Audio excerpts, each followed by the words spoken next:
Welcome to this explainer. Today, we're going to unpack how a simple, everyday box redesign mutated into a high-stakes corporate thriller.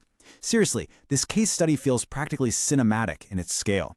We're going to look at exactly what happens when a massive company messes with the visual DNA of a wildly beloved product. So if you've ever walked down a crowded grocery aisle, totally exhausted after a long day, and just grabbed your favorite drink on pure autopilot, well, this story is absolutely going to change how you view that split-second decision. All right, let's just dive right in by asking the ultimate question when it comes to brand loyalty. Can a new logo actually destroy a brand overnight? I know, it sounds a little dramatic, right?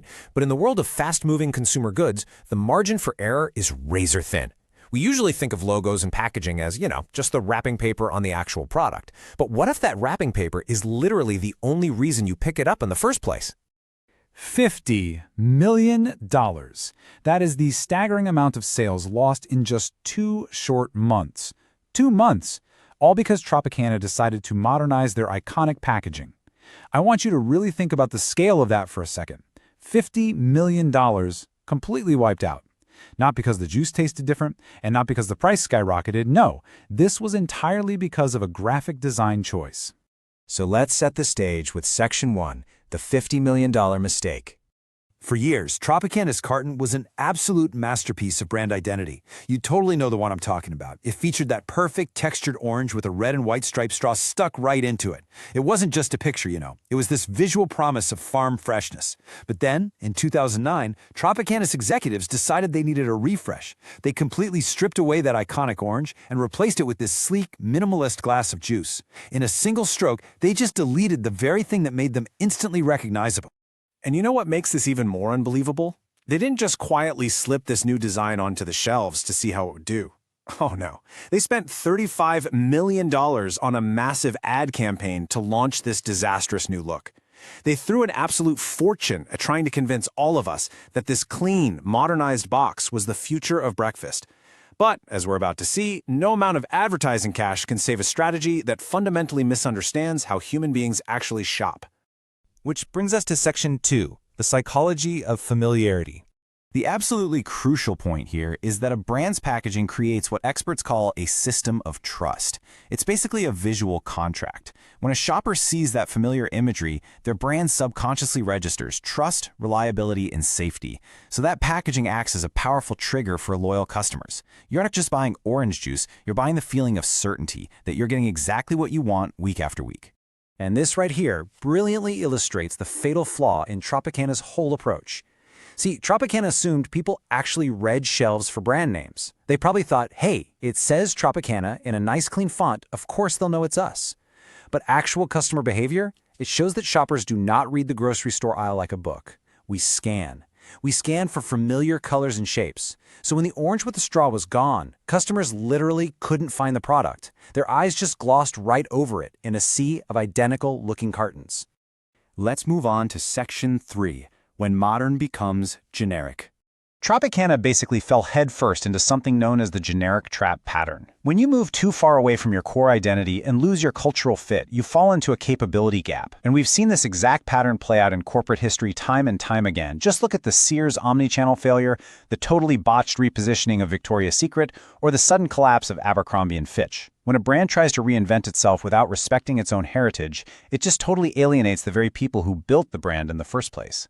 By aiming for this highly polished, clean, modern look, Tropicana accidentally copied the Aldi value strategy. Now, don't get me wrong, Aldi's strategy is brilliant for Aldi. It relies on simple, minimalist efficiency to signal low costs to the buyer. But Tropicana wasn't a discount brand. It was a premium product. By stripping away their unique character just to look clean, they ended up making their premium juice look incredibly cheap and generic. They literally traded their soul for a modern font. And that leads us to Section 4, a total retention crisis. The backlash to this redesign was immediate, and it was brutal. Just look at the sheer speed of this disaster. Day 1, that $35 million campaign launches. Between weeks 1 and 6, sales plummet by a massive 20%. Loyal customers couldn't find the juice, so what did they do? Well, they didn't stand there for 5 minutes searching. They instantly switched to competitors like Minute Maid or Florida's Natural. The bleeding was so bad that by month 2, Tropicana had to frantically reverse course and revert to the old design. This actually ties perfectly into data we see from the Tesco Club Card strategy, which shows us that customer value and speed to purchase are the absolute lifeblood of retail. If you disrupt that speed to purchase by introducing customer confusion, you destroy your core customer value. Tropicana just hadn't properly tested how this new aesthetic would affect that split-second decision-making process in a crowded, overwhelming grocery aisle. Because at the end of the day, trust is the ultimate marketing problem. Think about the Chipotle food safety crisis. That broke customer trust regarding health, right?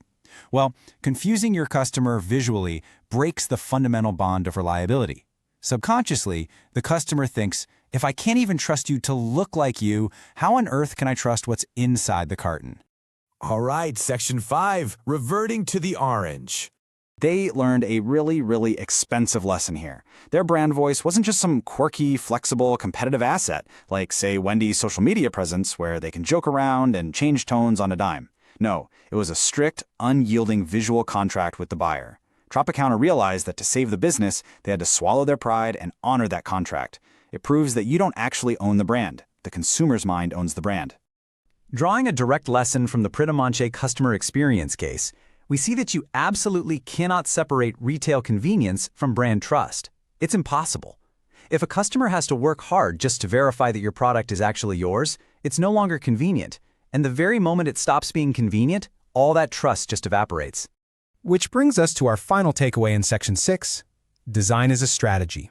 Whether it's Gillette facing immense advertising backlash, United Airlines dealing with a massive reputation crisis, or Tropicana's catastrophic packaging failure, the danger of confusing or alienating your customers is universally punishing.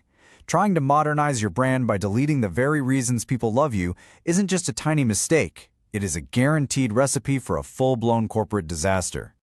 I really want you to remember this powerful quote from our sources. The customer's perception is your only reality. Let that sink in.